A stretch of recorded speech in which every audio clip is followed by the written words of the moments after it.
আসসালামু আলাইকুম প্রিয় দর্শক, অন্য মঞ্চের আলাপচারিতায় আপনাদের সকলকে স্বাগত জানাচ্ছি।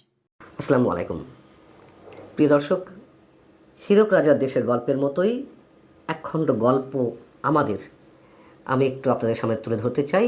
এটি কেবল গল্পই নয়, নিঃসন্দেহে এর সঙ্গে যুক্তরাষ্ট্রের বোয়িং কেনা থেকে শুরু করে আগামী নির্বাচন, পাশাপাশি পশ্চিমা স্বার্থসহ অবশ্যই ডক্টর ইউনূস সরকারের স্বার্থ অঙ্গাঙ্গিভাবে জড়িয়ে রয়েছে। একই সঙ্গে একটু মনে করিয়ে দিই, এর সঙ্গে আরও জড়িয়ে রয়েছে এর আগে যে প্রশ্নটি আমি তুলেছিলাম, গৃহকর্মী নির্যাতনের অভিযোগে বিমানের এমডি মিস্টার শাফিকুর রহমানকে তার স্ত্রী সহ যে আটক করা হলো, হঠাৎ করে কী এমন এই দেশে আইনের শাসন স্থাপিত হলো যে গৃহকর্মী নির্যাতনের অভিযোগে বিমানের এমডিকে গ্রেপ্তার করা হলো এবং তার চুক্তিভিত্তিক নিয়োগ বাতিল করা হয়েছে গতকাল। গৃহকর্মীকে যেভাবে নির্যাতন করা হয়েছে, নিঃসন্দেহে সেটি অমানবিক যদি সত্য হয়ে থাকে, এবং অবশ্যই সেটির বিচার আমরা চাই। কিন্তু এই দেশে তো আমরা বড় বড় হত্যাকাণ্ডের সাথে জড়িত যারা, তাদেরকে আটক করা হচ্ছিল, প্রকৃত যারা হত্যাকারী, সেখানে গৃহকর্মী নির্যাতনের অভিযোগে বিমানের এমডিকে আটক করা হলো। যে ব্যক্তি কিনা সরকারের এত কাছের লোক, তার নিয়োগও হয়েছিল 2024-এর 5 আগস্ট আন্দোলনের বা অভ্যুত্থানের পরে, সম্ভবত অক্টোবরের দিকে। কেন তাকে ঝেঁটিয়ে বিদায় করা হলো? যাই হোক, আমি এই গল্পটি বলতে চাচ্ছি একই বিষয়ে দুটি পত্রিকার দুটি রিপোর্ট একসঙ্গে করে।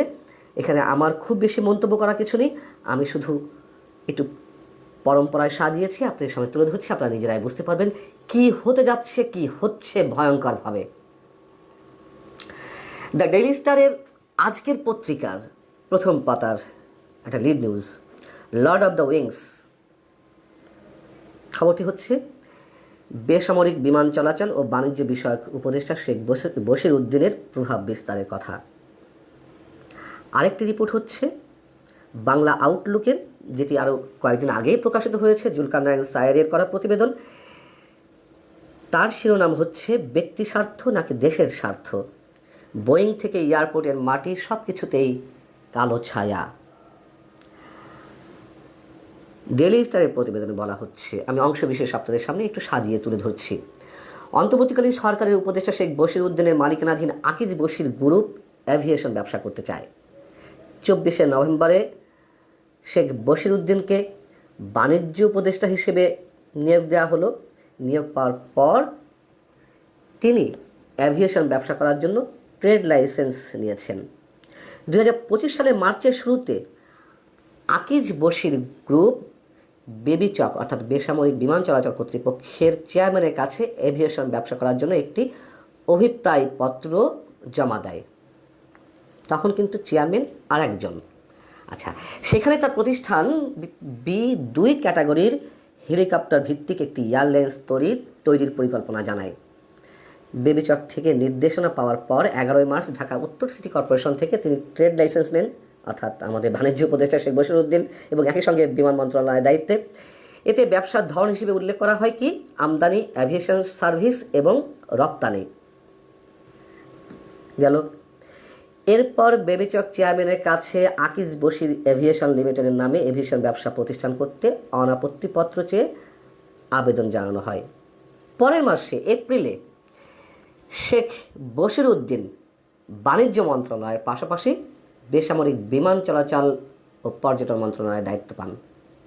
বশির উদ্দিন, খেয়াল করুন বিষয়টি, একটু ভালো করে খেয়াল করতে হবে। তার কয়েক মাস পর বিমান বাংলাদেশ এয়ারলাইন্সের চেয়ারম্যান পদে আসীন হন তিনি। কি দারুণ!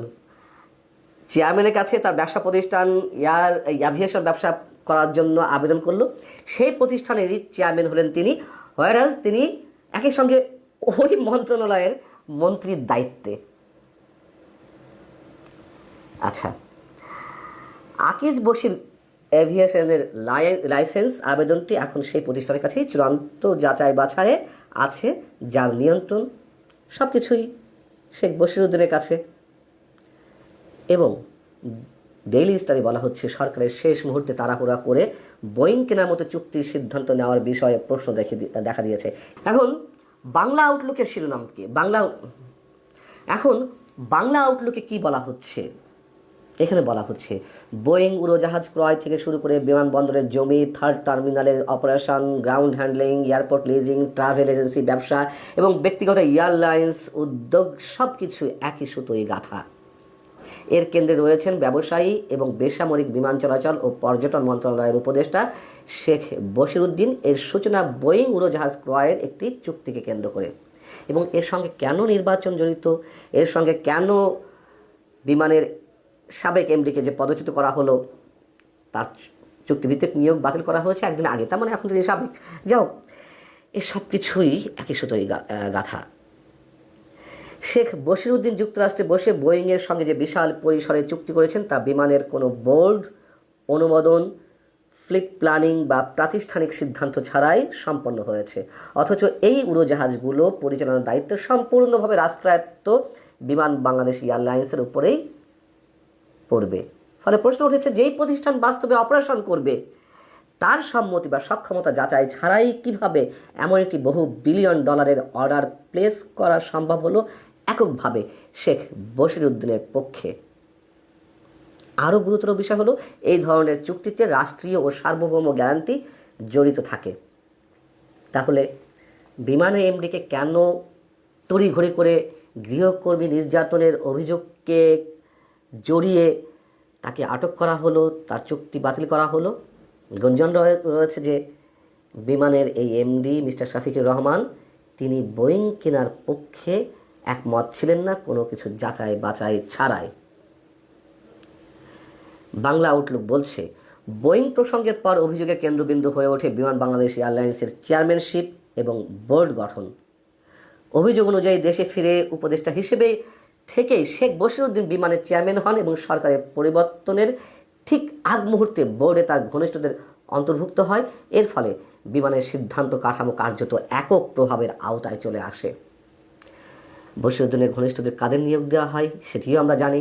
মাত্র কয়েকদিন আগে, মাসখানেক আগে বিমান বাংলাদেশ এয়ারলাইন্সের পরিচালক হিসেবে নিয়োগ দেওয়া হলো, সে কথাও আমি আপনাদের জানিয়েছি। নিরাপত্তা উপদেষ্টা ডক্টর খলিলুর রহমান পরিচালক হিসেবে নিয়োগ পেলেন। নির্বাচন কমিশনের সচিব, যার ধ্যানে জ্ঞানে নির্বাচন অনুষ্ঠানের বিষয়গুলো মাথায় খেলার কথা, কয়েকদিন পরেই যে নির্বাচন, সেই নির্বাচন কমিশনের সচিব এবং ডক্টর মোহাম্মদ ইউনূসের একজন বিশেষ সহকারীকে বিমান বাংলাদেশ এয়ারলাইন্সের পরিচালক হিসেবে নিয়োগ দেওয়া হলো। তখন থেকেই প্রশ্ন তুলেছি, কেন নির্বাচনের মাত্র কয়েকদিন আগে এদেরকে নিয়োগ দেওয়া হলো? তাও এই যে শেখ বশিরউদ্দিন, যিনি বিমান মন্ত্রণালয়ের উপদেষ্টা, বাণিজ্য মন্ত্রণালয়ের নিজে উপদেষ্টা, তিনি উপদেষ্টা বা মন্ত্রী পদমর্যাদার ব্যক্তি হয়ে কীভাবে একটি সংস্থার চেয়ারম্যান হন? ঠিক একইভাবে ডক্টর খলিলুর রহমান কীভাবে উপদেষ্টা হয়ে একটা প্রতিষ্ঠানের পরিচালক হন? হীরক রাজার দেশের গল্পের মতো না, নাকি তার চেয়েও হার মানায়?